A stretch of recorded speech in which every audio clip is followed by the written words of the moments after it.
Hello, everyone. This is Tom Fox back for another episode. I'm absolutely thrilled today to have back Deb Rouse. Deb's the executive director of the Kerrville Folk Festival. Deb, first of all, welcome back. Thank you so much. I always love coming in. Deb, I think hopefully the whole world knows that the sun and the eclipse and totality is coming to Kerrville on April 8th, but you guys have an entire weekend event around that called Kirklips Festival. Why don't you walk us through everything you guys are doing? Because it's just fabulous. Yeah, we're very excited. In fact, we will be starting to welcome our volunteers to the ranch in just a week to gear up for that. We do still have some volunteer opportunities available. So if you'd like to volunteer and come out and get into this festival for free, you can certainly reach out to us and we'll help you do that. We are opening a little bit early on Thursday and Friday for our foundation members. The Kerrville Folk Festival has a foundation that is its umbrella nonprofit, Kerrville Folk Festival Foundation, and it oversees the Kerrville Folk Festival, Welcome Home Fest in the fall, and of course, KerrClipse. So members of our foundation get to come in early. We're hoping that way they can avoid some of the rush in traffic to get to the eclipse. We're encouraging them once they get there to settle in. They're probably not gonna be able to do an HEB run into town, and so we have members only programming on Friday night. On Saturday, we open our doors to the general public. We will have programming all afternoon and into Saturday evening. On Sunday, we're hosting some science presentations. We are the University of Hawaii Solar Sherpas, their astronomy research arm, will be on site and they'll have their telescopes out and talking to people about what they're seeing. And they're going to do two presentations on Sunday afternoon. One is geared towards, younger children to explain to them what's gonna happen, to prepare them a little bit for the fact that it's gonna get spooky, and to reinforce that they should not look at the sun without their glasses. Then on Sunday, we are having music playing during the event, and we are having a group called the Golden Dawn Orchestra, and they are a psychedelic, trippy, multimedia entertainment group that's gonna be performing during this very cosmic event.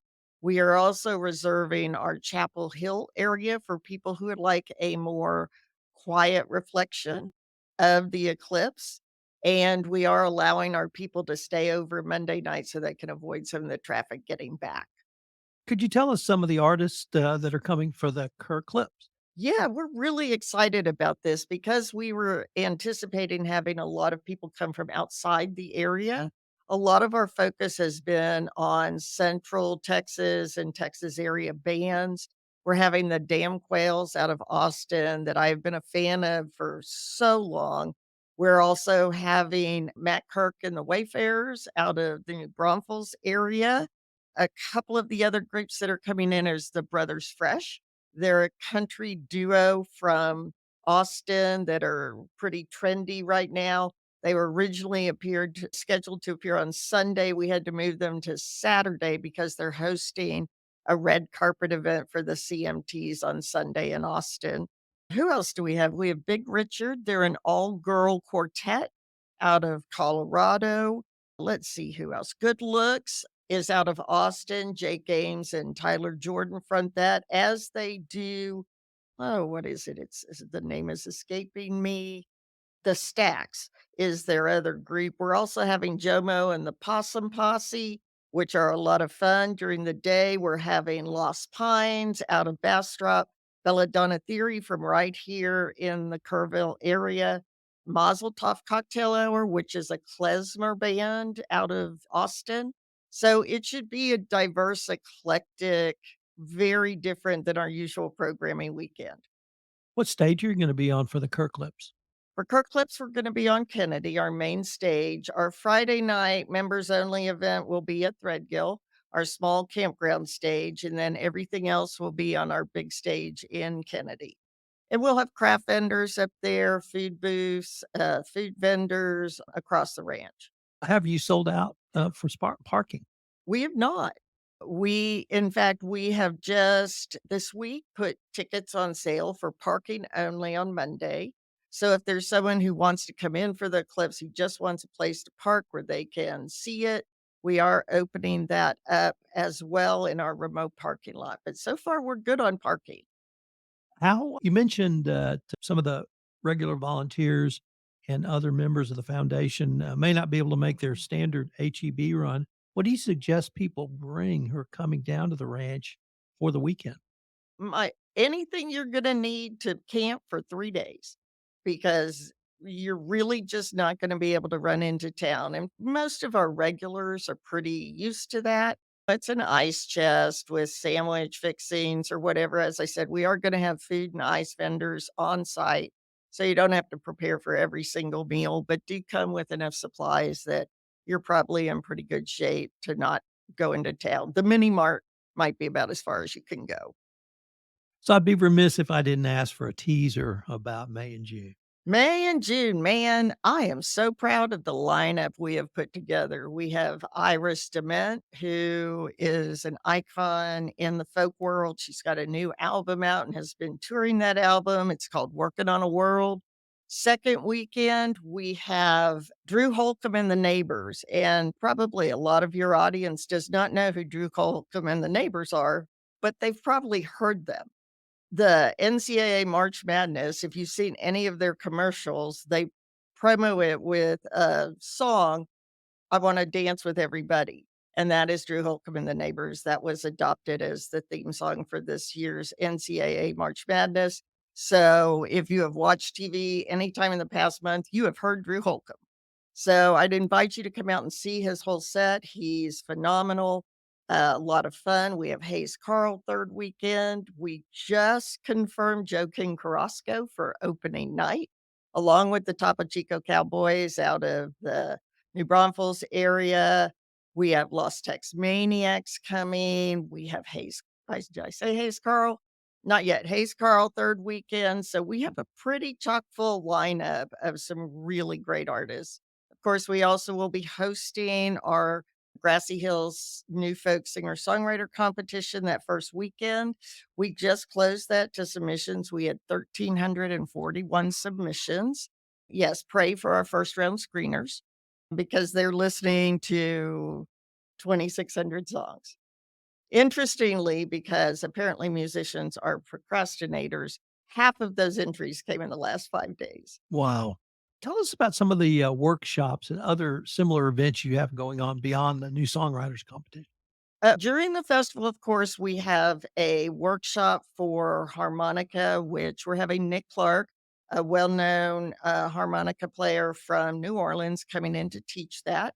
We also have our songwriting school that is this year once again headed up by Steve Seskin, who has written well over 10 number 1 country hits.